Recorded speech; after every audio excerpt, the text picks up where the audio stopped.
Hey you guys. Okay, let me try this again. I intended for this to be part 2, kind of the talk about childhood wounds, masculine, feminine energy imbalances, and how childhood trauma for man or woman can drastically throw our energy into imbalance. And I got into some of my experience in the first part. Now, disclaimer, I don't mean for this to offend anyone. I want to put that out there. You can be any gender that you wish to identify with, whether you are male or female. That's perfectly fine. I'm cool with that. This, basically what I'm talking about, you can take it how it resonates and apply it to you if you need to. But what I'm basically referring to as a woman who identifies as female, heterosexual preferences, relationships, and I'm referring to males that I have known or experienced, or in general, who identify as masculine, as men, who are also heterosexual preference. So I will be referring to things in those terms, but you take it however it might resonate for you. It's perfectly fine, whatever gender you are, whatever gender you want to identify with. Okay. I'm not dispensing life advice, what you should do, or anything like that. Please do your own research. Contact a professional if you need to reach out for help, okay? I attempted to get part 2 started again last night. I want to make sure that I am following up with my videos. I want to get a lot more focused on that. It's been a really tough last couple of years, especially the last year. And for a long time I was using my content as a way to survive, as a way to vent and share, to cope with some hurtful, rough things I was going through. But it's always been my goal to really focus in and provide good content to people, something that hopefully I can contribute to pass along to help other people, to be of some kind of service or hope to other people, inspiration, whatever, if I can. Because I've got all this stuff in here and, but I realized that it takes more than, using the social media and the content as a vent or as a survival.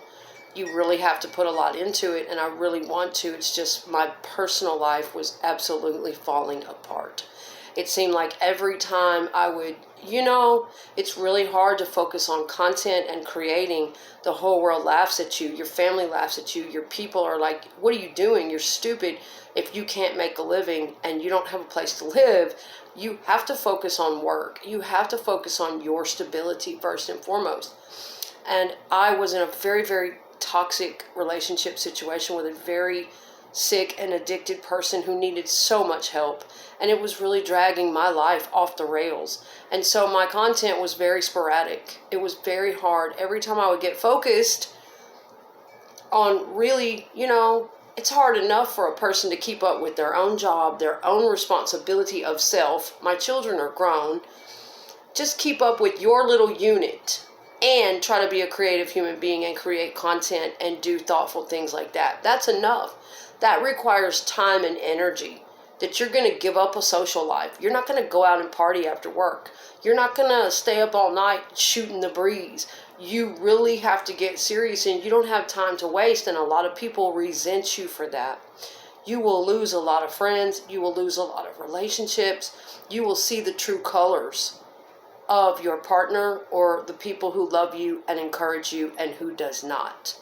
When you are a person who has a purpose, when you are a person that has something in here and you want to share that with others and you are really focused, you will notice that it'll be only certain people will be happy for you.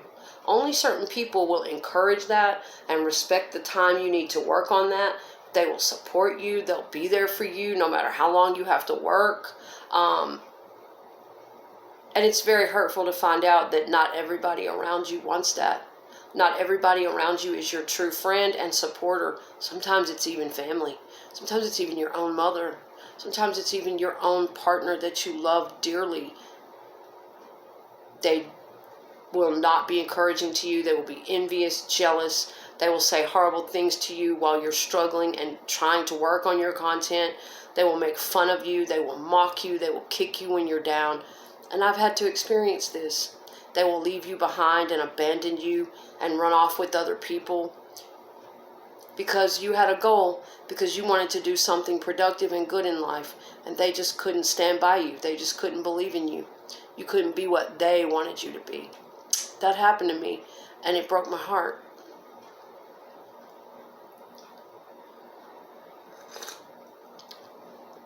With a partner that I had given almost 6 years of love and devotion and loyalty through the death of his child, through absolute sickness, and he had terrible medical problems. I basically was like a full-time nurse, giving him love, devotion, comfort, service. And after 5 years, I asked for a break. I asked, please, can I focus on me for a little while? You know, it was horrible. I was beginning to have heart problems, and my life was going down the drain. I didn't get to work on anything for me, and he left.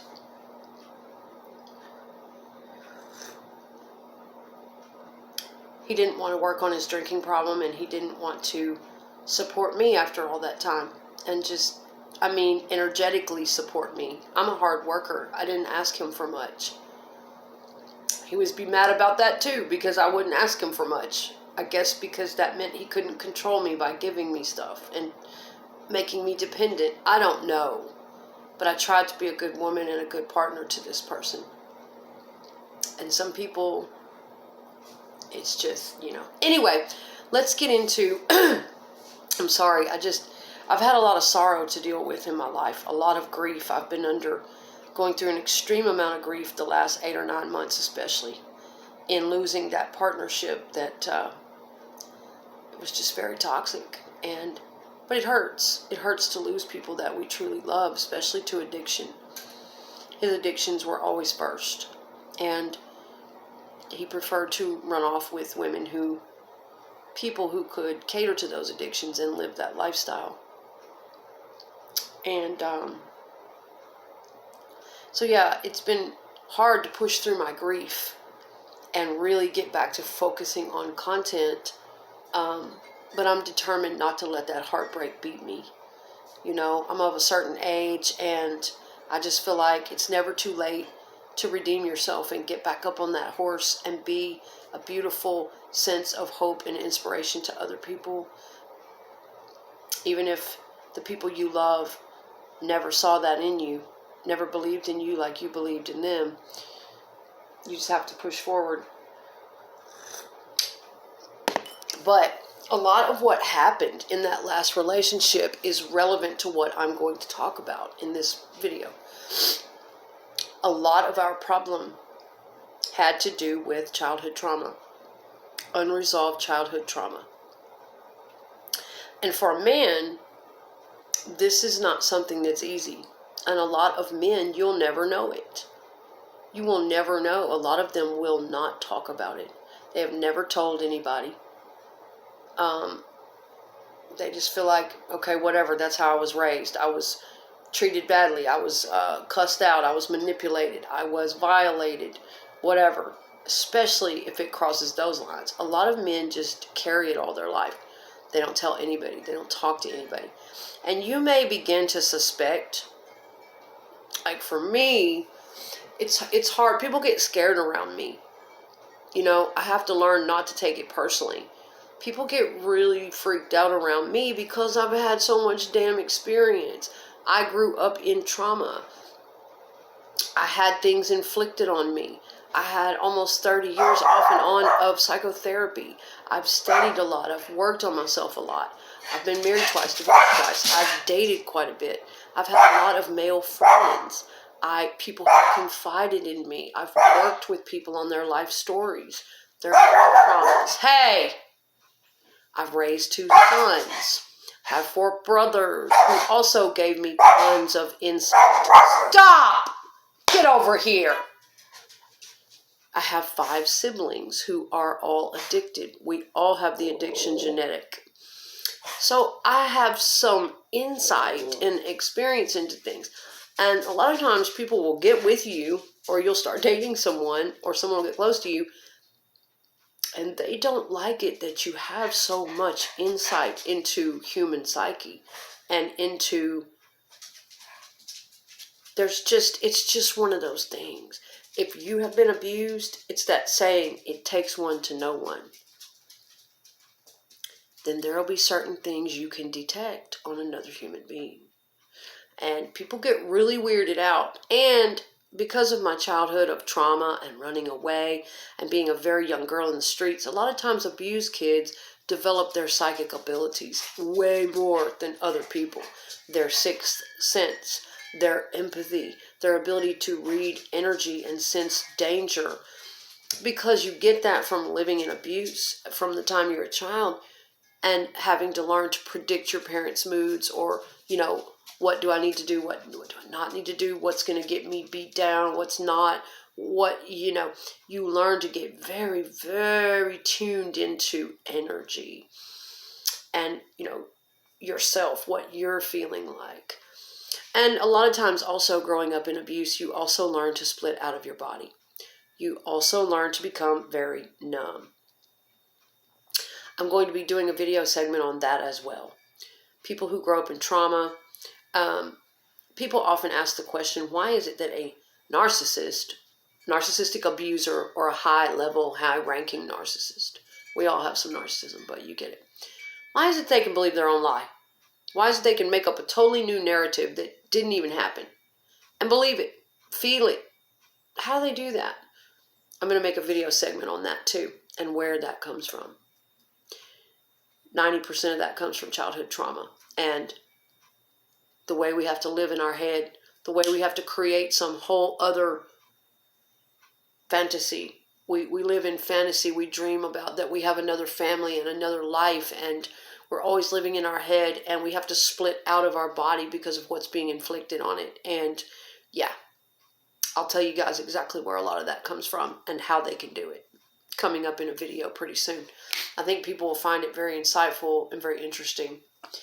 But yeah, so back to the masculine feminine imbalances, guys. Now, when I talk about these things, oh, this lotion smells so good. It's got shea butter in it. It's pomegranate and shea butter. It's really tiny, but you don't need much. You just need a drop.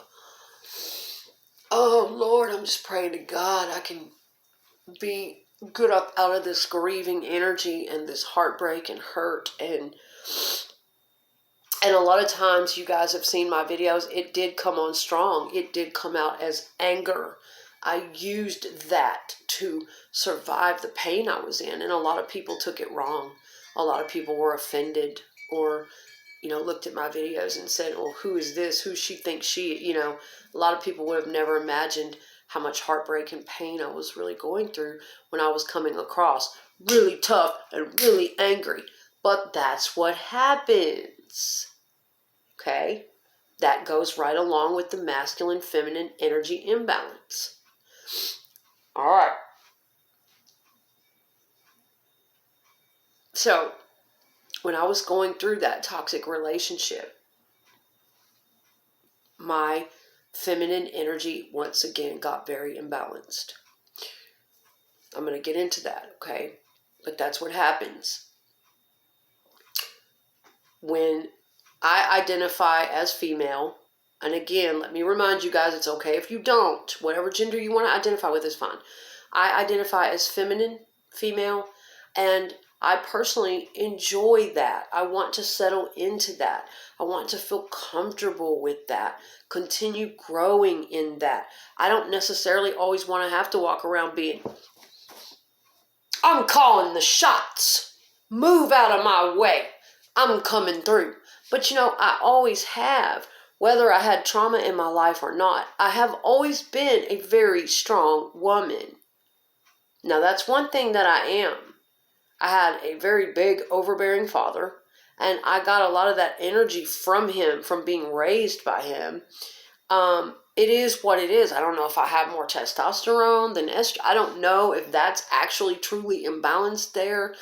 But at the same time, I've always had no trouble being a very girly girl. In fact, a lot of the people around me that didn't know me very well thought I was like some priss or some really pretentious, because I love fashion and I've always felt very comfortable in my feminine. I identify with that, and I've done a lot of work to heal her. I deserve it. So for those haters out there that don't have a clue what I went through, the brutality, the violation, the sorrow, the pain, I don't know, I don't want to have to walk around. I'm tough. I'm so tough. Nobody can touch me. Nobody can talk to me. I can, I'm just saying. But yes, due to both trauma and just, it's just who I am, okay? So I'm going to get into all that later on about making sure I accept who I am for all the reasons that I weed out what's toxic, what's trauma, what needs to be healed, and what is just me. And I make sure the parts that are just me, I accept and I love them and I'm comfortable with them, whether they are too masculine or not. And on the flip side, I make sure to balance both, okay? So I'll get into all that later. But let me pick up real quickly where I left off in part 1 with the masculine and feminine. I was talking about mother wounds. I was talking about my own mother wounds and how after I began healing that quite a bit, I felt more and more comfortable in my feminine and relaxing a lot of that tough, hardcore energy. I felt more and more comfortable with that. Yeah. And I talked about the androgynous thing, how I loved fashion and both. I loved, there would be times where I would go out in a slip dress and a flower in my hair with camouflage pants and combat boots under it. I loved that. I loved that, expressing both my masculine and feminine at the same time. Loved the androgynous thing. And I think that's okay. I think that was true to me. It was expressing what I was feeling at the time. And at the time, I was feeling very tough, very on guard, very protective, very hurt. Was going through a lot of wounds and pain from things that had happened to me in childhood, things that had happened to me in relationships. I was expressing that part of myself that was saying, I've got this. I'm in control of me and I will protect me. But then I had done some work on myself too, and I had always been kind of that girly girl, and I had loved feminine fashion and whatever. So yes, I was expressing that part at the same time. And it was all very authentic and very true to me. Yes. And so I find it interesting. No, not everything is some deeper psychological meaning. No. But then again, there is a psychology to everything. And if you really look at people, I just think it's interesting what you can tell about them, what they're trying to say, where they're at in their energy, what they are reflecting about themselves, what they're really saying. I think that nonverbal communication is everything. I mean, that's the biggest part of human communication is nonverbal, not what you say at all with your mouth. It's what we read on people. What they are reflecting about themselves will tell you a lot. So anyway, I find all of that very interesting. But yeah, I left off with the mother wound. And I made some notes, guys. I'm sorry if I'm a little scattered. I'm going to get this out the best I can. If I'm a little bit repetitive, I apologize. But I will cover some new ground. There probably will be a part 3 and 4 to this series of the masculine and feminine, because there's a lot to explore there. The masculine feminine energy imbalances and how the wounded inner child and childhood wounds can factor in.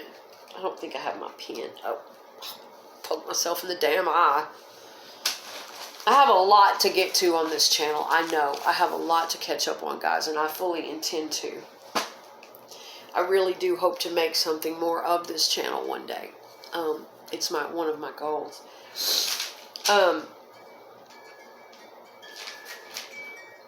Okay. So I didn't mention in part one, some people have both mother and father wounds that they are carrying around. Not just mother, not just father. And when they have both, it's going to be a mess if they haven't had any therapy or any help or anyone to talk to about it. And it can come out, and it will come out in the romantic relationship. And, my father was an alcoholic. He was big and scary and violent and abusive and on every level. He mentally, emotionally, sexually, all the levels. Violent, beating. He could turn on you at any time. He had rages and fits, and he was emotionally manipulative. He would give me special treatment, special gifts. One of those people that, it's very confusing. It's very confusing for a child to, be treated that way. He would fly into violent rages when he was sober and tear up everything that meant anything to me. He was very, very jealous, very envious of me, very obsessed with me, all-consuming and smothering if he thought I was putting my attention on anything. I remember I had a perfume one time called Jovan, and he found it and he went crazy. He got so angry and he destroyed that perfume. And he said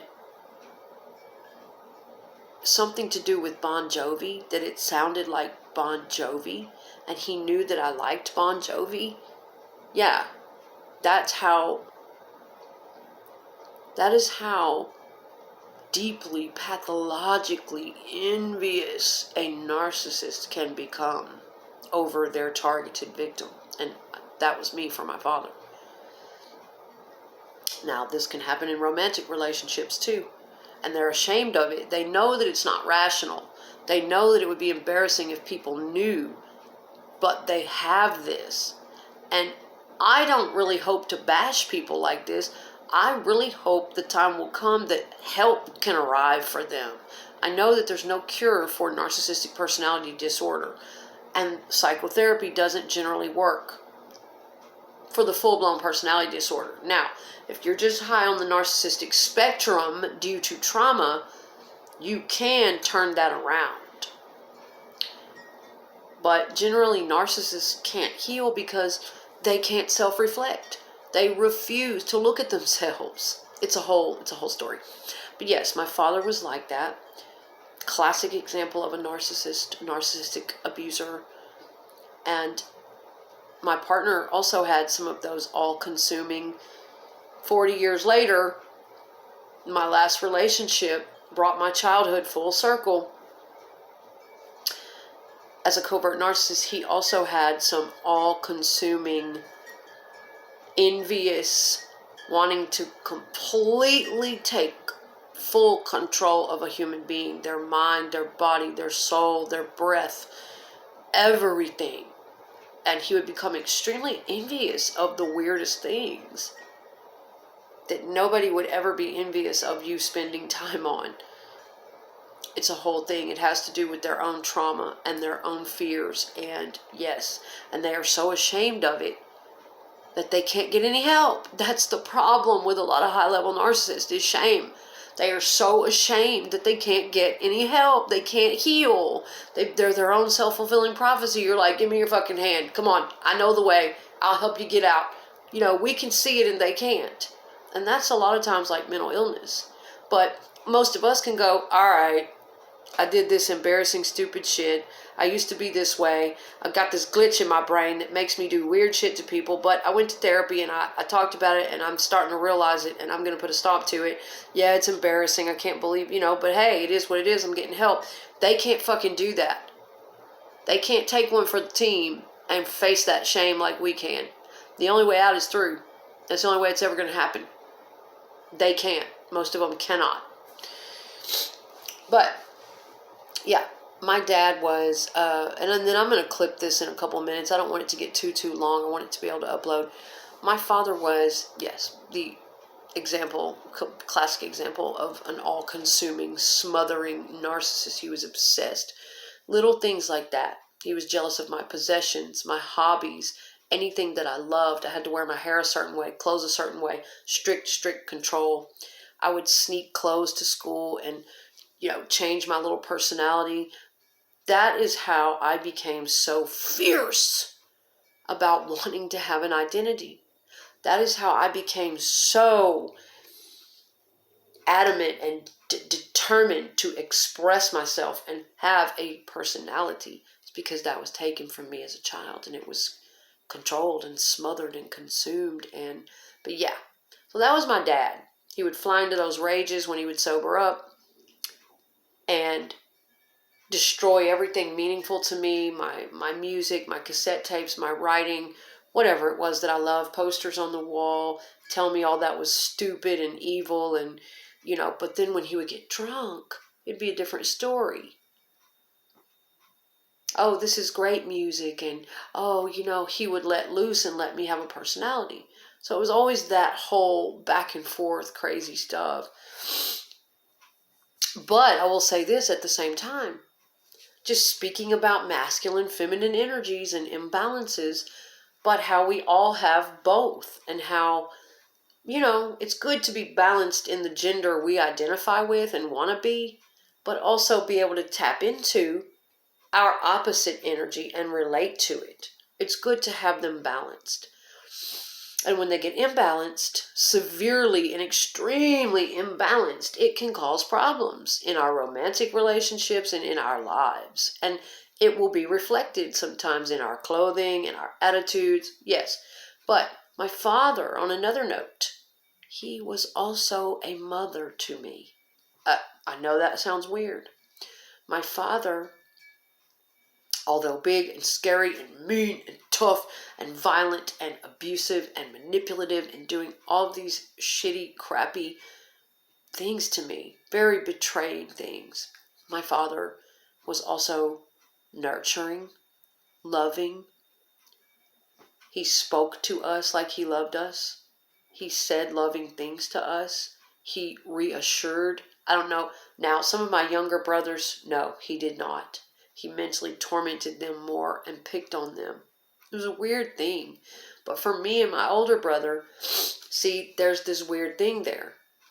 He actually uplifted my self-esteem a lot. He actually spoke highly of me a lot. He would dote on me and fuss over me and, make commentary to the effect of, things like, oh yeah, that's Dad's girl. I see the way you wear your shoes. That's just like me.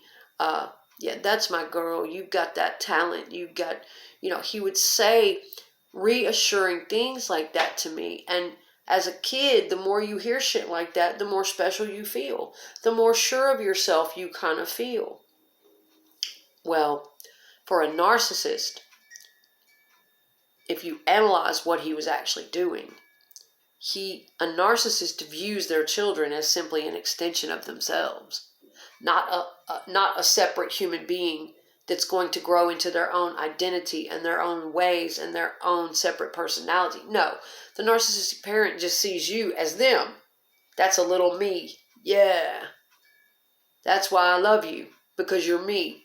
That's why I admire you, because you're me. You move like me. You talk like me. You remind me of me.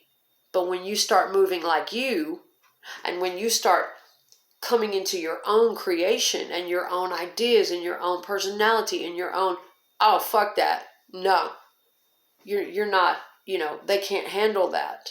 They can't handle that. They can't love you and support you and encourage you.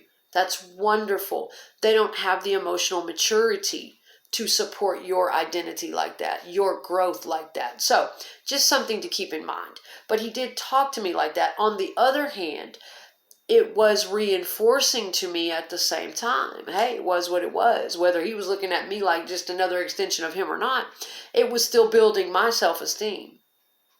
But at the same time, I had this mother who was neglectful, cold, withdrawn, not nurturing, not mothering, not protecting me from my father. I had this mother who She showed love in a certain way, and we had to learn her code. She was also narcissistic. She also had personality disorder. She didn't do drugs or alcohol, but yeah. So this shit is tied in my family. So I'm just kind of explaining the masculine feminine dynamics in where I came from and how off balanced they were. The mother was not really in her feminine, and she never was. Now, she dressed feminine. Yeah. She had cute earrings and cute style and kind of gypsy-like. And she had her own really expressive, different style. But no, my mother was always really detached human being. Almost like an animal. Very animalistic, very detached human being. Not very good with vulnerability and intimacy and I love you and nurturing and I'm going to protect you. But she was being beaten and she was scared of my father too. She had that whole syndrome. So anyway, just kind of some backstory and dynamics of how the imbalances were there. My mother was not really, all the way settled into her feminine energy and able to nurture and love and heal and protect us as children. Now, my father, because he had his own, this is generational trauma. He had been abused. He had been beaten. He had been molested. And back then, they didn't get help. They didn't talk about things. And so, of course, his masculine, he was a man who identified as a man, heterosexual man. And of course, his imbalances were there. And I guess even though he was a big, burly, tough, mean, violent man, he had this wounded inner child. And he was continuing the abuse that was inflicted on him, on me, and us. And I don't know, I guess that mothering, nurturing, that unhealed part of him, he longed for that, or maybe he didn't, maybe his mother did give him that, and it was his father that was abusive. That little part of him that did get love and nurturing was able to come out for us in little sporadic moments. So yes, he did have a mothering side, affectionate, reassuring if we were sick, I love you, honey, it's going to be okay. Also reassuring to my ego, which children need in a certain amount, to reassure you that you're healthy, you're normal, you're talented, you're great, whatever. And so he had this about him, a very loving, nurturing side, and he would, tell us that he loved us, and this bonded me to my father more than my mother. I was a dad's girl all the way, whether he abused me or not. This really bonded me to him because that was the only mothering I got. But it created some very turbulent dynamics in my life after that, growing up, moving forward in my own relationships and my life. And, I had my 2 sons and children, and it was very important for me to stay in therapy for damn sure.